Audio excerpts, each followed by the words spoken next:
Hello everyone. My name is SİMGE Taşrek and I am the Secretary General at Mun Mef 2018. As a part of the education model of MEF University, we decided to prepare a video to explain rules and procedures instead of sending a document.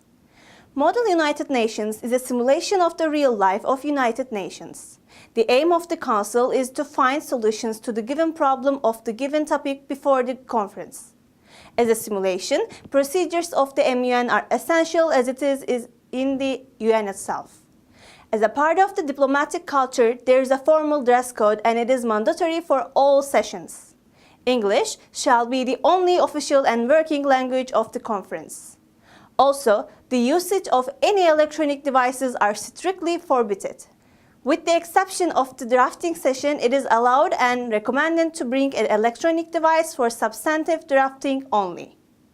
During the conference, all participants are accepted to show diplomatic courtesy at all times. Before the conference, each delegates are expected to read the study guide, which is provided by the academic team of the conference, and also made necessary research and preparations for their appointed country in advance by the team. With that being said, let's proceed with the conference day. The chairs are the committee directors, which is responsible to ensure and enforce the observance of the rules. They are seated in front of with their gavel and facilitate the debate. At the beginning of each session, the chair says, "Order in the House."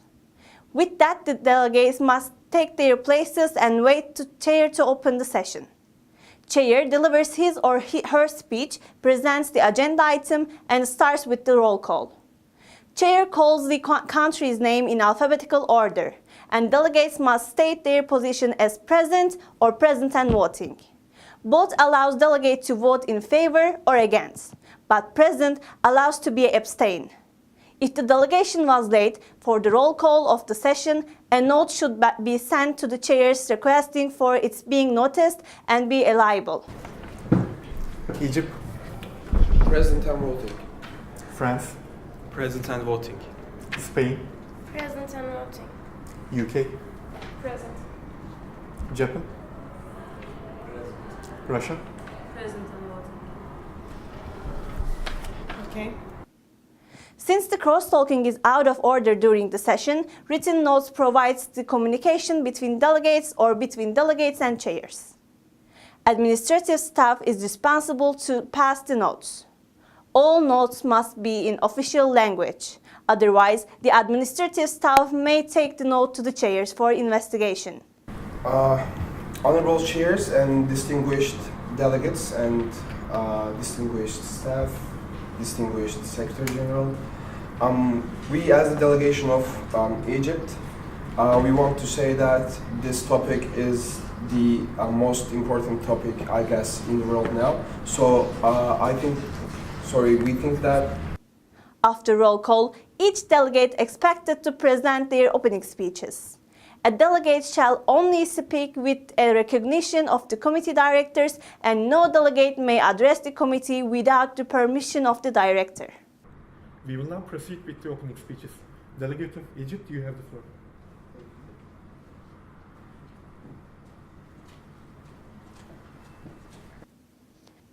The opening speech typically lasts about 1 minute, and since it is the first speech that you give to the committee, that's the best opportunity for you to explain your country policy and the key sub-issues you would like to focus on. Now you have the floor, Delegate of China.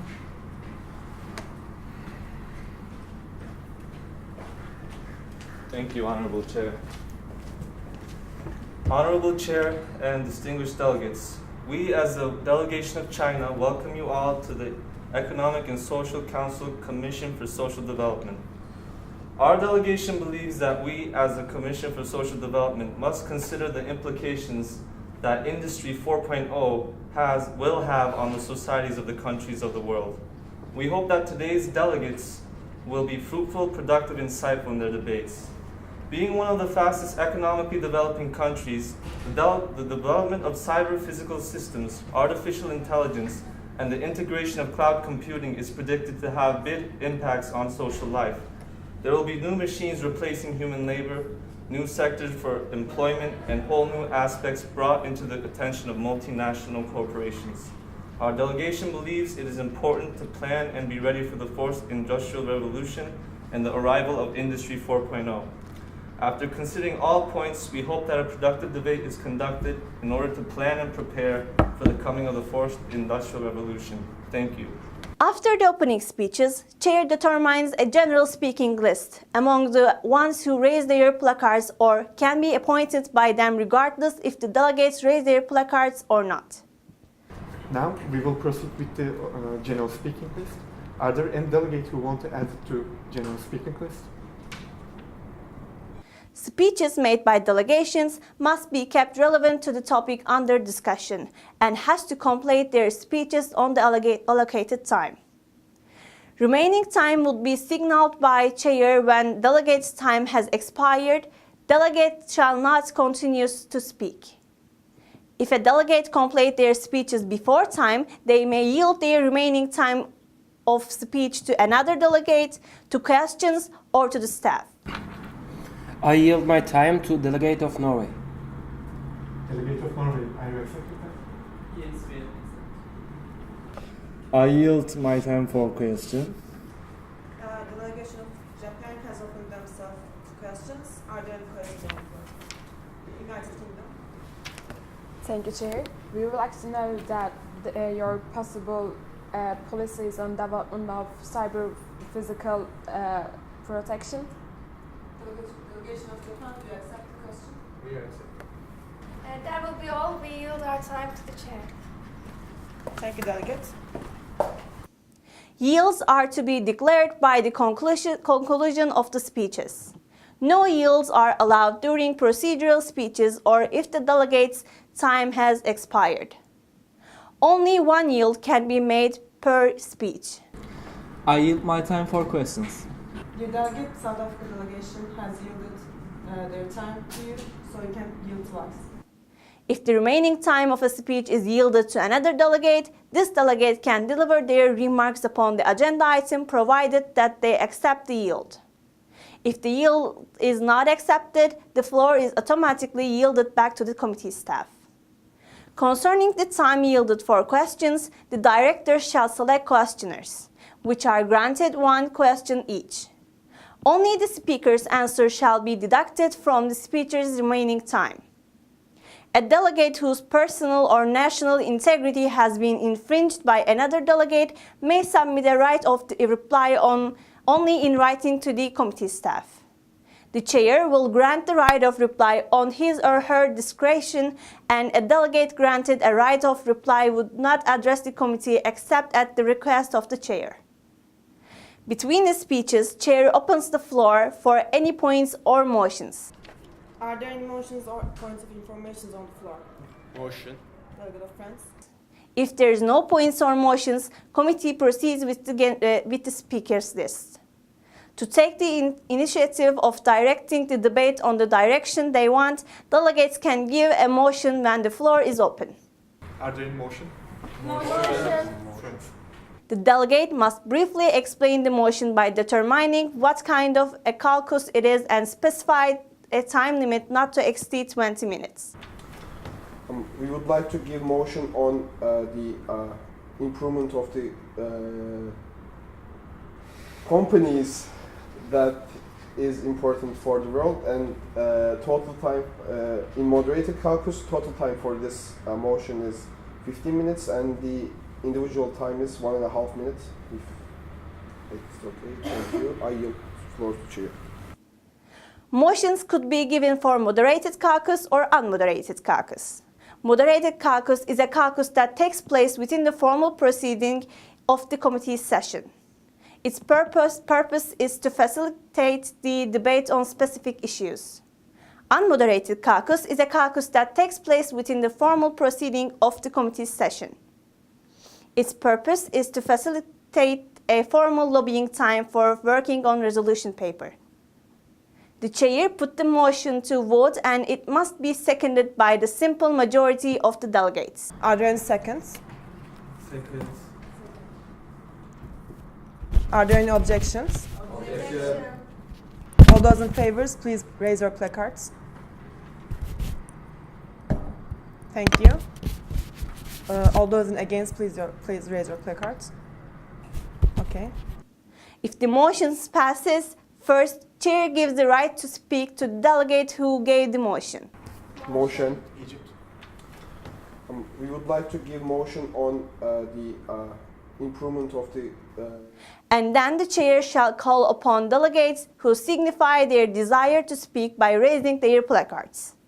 When the time limit for the moderated caucus expires, the speaker's list is resumed if there are no motions for another moderated or unmoderated caucus or other motions of other qualities. When the time allocated for a moderated or unmoderated caucus, motions for extensions shall be in order. The extension shall never exceed the time determined for the original caucus. A moderated or unmoderated caucus shall only be extended once. For a suspension of the meeting, a delegate must give a specified motion to suspend the meeting. There are no debates for these motions. They must immediately put to vote. Since we have collapsed our time, we are waiting for a specific motion to suspend the meeting. Are there any motions? Motion. Russia? Motion for the suspending the meeting. The meeting is suspended. Thank you. During the discussion of any matter, a delegate may rise to a point to the chairs as governing rules. There are 4 of them: point of order, point of inquiry, point of information, and point of personal privilege. Point of order is used when a delegate believes that there was a mistake made regarding by the rules of procedure. A point of order may only interrupt a speaker if the speech is not following proper parliamentary procedure. Point of inquiry is used when a delegate has a question about something that is not clearly understood in committee. This point can never interrupt the speaker. Point of information is used when a delegate may request the director to explain a term or an abbreviation that one uses. This point also cannot interrupt a speaker. Point of personal privilege is used when a delegate experiences personal discomfort that hinders their ability to participate in committee, such as temperature of the room, discretions during committee, can't hear another delegate, etc. Since the point of personal privilege due to audibility is the only point that may interrupt the speaker, delegates are kindly requested to pay utmost attention in its usage. Are there any motions on the floor? Motion. Motion to moderate caucus to write a Point of personal privilege, please. During their speeches, delegates cannot say I. They can only use we during their speeches. The primary achievement of MUN is preparing a resolution after discussions to present. Each paper has to be prepared and written within these sessions.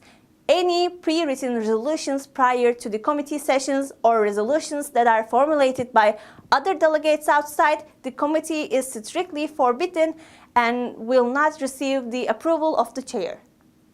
To finalize a resolution paper, delegates may prepare working papers and draft resolutions. Working papers shall not be voted upon. A draft resolution may be introduced when it is approved by the director and signed by 1/5 of the number of delegations that are present and voting at the beginning of the committee session. Signing a draft resolution does not automatically amount to support the resolution, but it just indicates the will of the signatory delegation to bring that resolution on the floor. A motion to introduce a draft resolution requires a simple majority to pass. Once the motion to introduce a draft resolution passes, one of the signatory delegations may rise to introduce the resolution. A resolution remains on the floor until debate on that specific resolution is postponed or closed. Debate on resolutions proceeds according to the speaker's list. As a general rule, resolutions require a simple majority of the delegations to pass, and the vote is substantive in the committees. Once a resolution has been adopted by the committee, no other substantially contradictory resolution may be addressed to the committee. Voting is made by 2 ways. One is procedural voting and the other is substantive voting. Procedural voting is in order in all cases except for voting on a resolution or substantive amendment. Procedural voting does not accommodate abstaining, thus requires all delegations to cast an affirmative vote or a negative vote. Procedural voting procedures will be exercised through raising placards unless the committee directors choose to ease the process with seconds and objections. The only substantive voting is on resolutions or substantive amendments, with each delegate having one vote. Each vote may be a yes, no, or abstain. Within that all being said, I tried to summarize the rules and procedures of MUN. As last but not the least, MUN requires lots of fun. Between all these procedures, do not forget to have fun. I wish you all amazing adventures in your MUN journey. Thank you for watching this video.